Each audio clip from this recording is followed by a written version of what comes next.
of the Imitation of Christ by Thomas à Kempis. Book 3 of Interior Consolation. Chapter 48 of the Day of Eternity and of the Troubles of this Life. O most blessed mansion of the city above, O most bright day of eternity, which no night darkens, but which the supreme truth ever enlightens.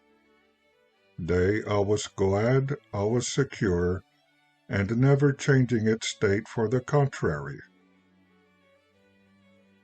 Oh, would that day had shone upon us, and that all these temporal things had come to an end.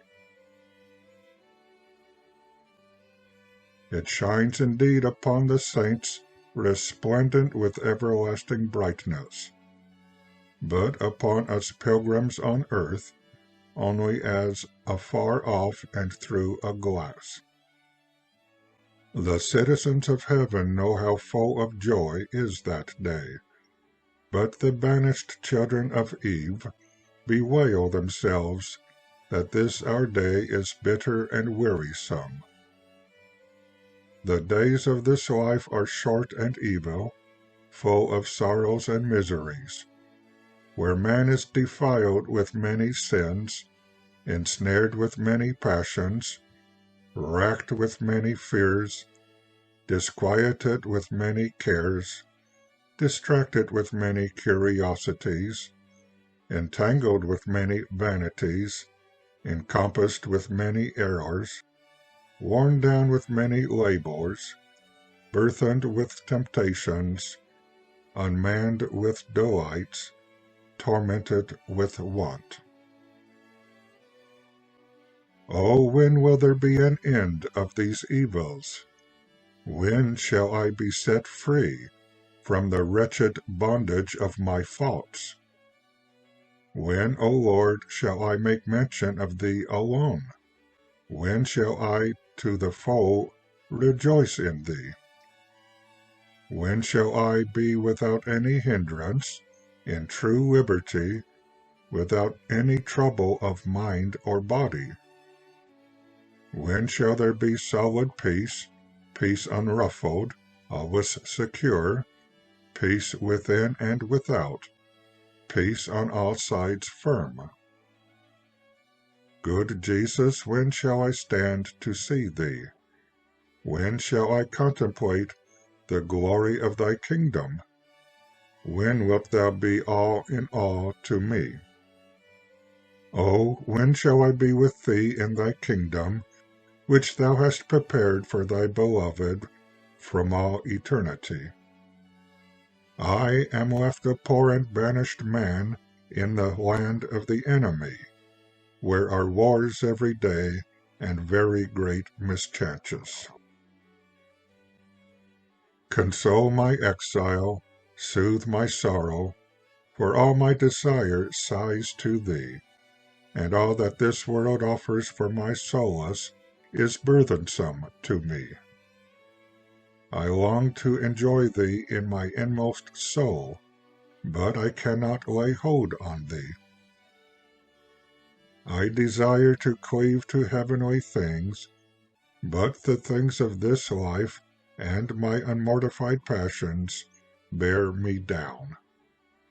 With my mind I desire to be above all things, but with the flesh I am forced against my will to be subject to them.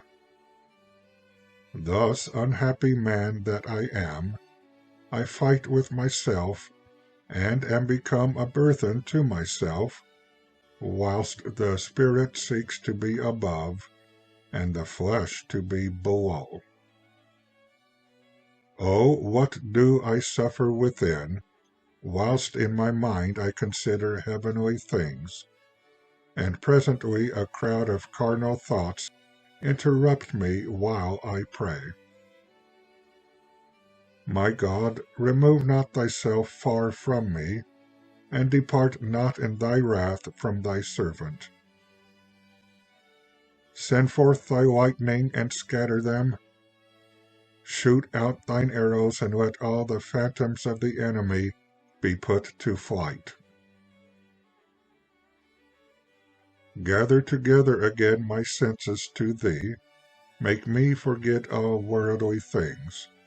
Give me the grace speedily to cast away and to despise all the foul shapes of sin. Help me, eternal truth, that no vanity be my motive. Come to me, heavenly sweetness, and let all impurity flee before thy face. Pardon me also, and forgive me in thy mercy, as often as I think of anything else in prayer besides thee. For I confess truly that I have been wont to be greatly distracted. For oftentimes I am not there where I am bodily standing or sitting, but am rather there where my thoughts carry me. There I am where my thought is, and there oftentimes is my thought where that is which I love. That thing readily comes to my mind which naturally delights me, or which from habit is pleasing to me. For this reason thou, O Truth, hast plainly said, Where thy treasure is, there is thy heart also. If I love heaven, I willingly think on heavenly things. If I love the world, I rejoice with the prosperity of the world, and am troubled at its adversity. If I love the flesh, I often picture to myself the things of the flesh. If I love the Spirit, I delight to think of spiritual things. For whatsoever things I love, I willingly speak and hear, and carry home with me the images of them. But blessed is the man who for thee, O Lord, gives all things created leave to depart, who does violence to his nature, and through fervor of spirit crucifies the lusts of the flesh, that so with a calmed conscience he may offer to thee pure prayer, and may be worthy to be among the choirs of angels, all earthly things being shut out, whether external or internal.